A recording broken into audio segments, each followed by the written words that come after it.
Geokinesis, also known as earthbending, is the ability to control the earth element with the power of your mind. For this psychic ability, it is important to create a connection with the earth and nature. Therefore, you will have to work with grounding meditation, which will be an essential part of geokinesis. Geokinesis will allow you to connect with the nature and feel as if you are part of it. You will learn how to move natural objects such as stones, sand, and plants. So if you want to learn how to control the earth element, follow these steps. Step 1.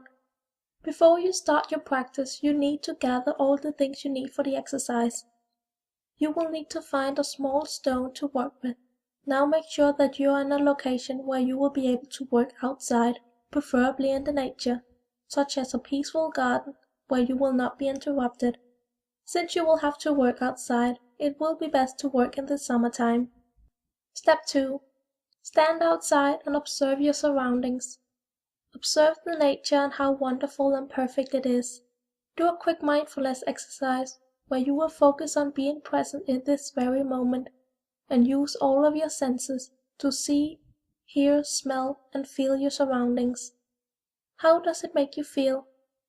Nature has the ability to make us feel alive and joyful, as it is the most real and authentic thing we often come in contact with during our day in this modern society. We sometimes forget where we came from and what we are part of. So take a moment to just experience the nature. Step 3. Hold the stone you have chosen in your hand and get to know it. The key principle of psychokinesis is to create a connection with the object you want to move, so take a moment to observe and study the object. Remember that you also came from nature, and you are both a product of the same force and energy. Feel the weight of the stone and the solid texture. Does it have a smooth surface, or is it more rough? How does it smell? What sound is made when you tap your fingers on it? Throw it up in the air a couple of times to observe how fast gravity pulls it down. Step 4. Take off your shoes and stand in the grass or soil to feel more connected to the earth. Now we will do a grounding meditation to create a strong connection with the earth. You decide whether you want to stand up or sit on a bench or a rock, but just make sure that your feet are placed flat on the ground. Now take a moment to settle your body. You may want to do some stretching out before beginning to loosen tension in your body. Close your eyes and take a couple of deep cleansing breaths. Now focus on your feet. Imagine that roots are starting to grow out of your feet. Take your time and try to feel the tingling sensation of the roots as they slowly get longer and work their way into the soil on which you stand. The roots go deeper and deeper into the ground, which create a feeling of steadiness. You are connected to the earth and is now a part of it. Imagine that the roots then reach the center of the earth, where a bright orange energy ball is located. Now tap into the powerful ball of energy and allow your roots to draw energy to you. Feel the energy move up from your roots for each time you breathe in until the energy reaches your body, filling you with this bright orange light. Feel the energy vibrate inside you and feel yourself becoming stronger and more centered.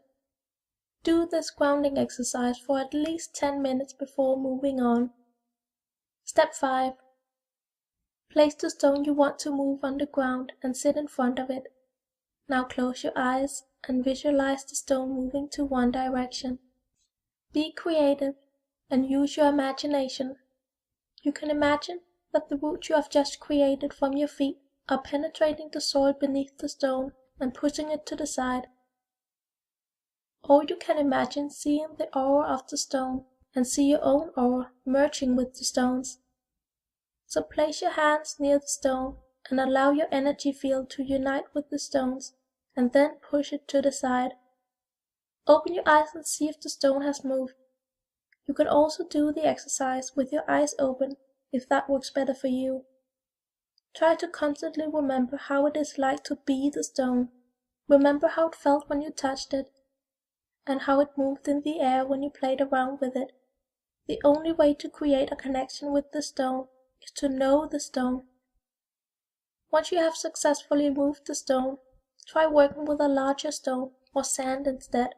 Just remember to inspect the object as carefully as you did with the first stone to make sure you understand it and know it.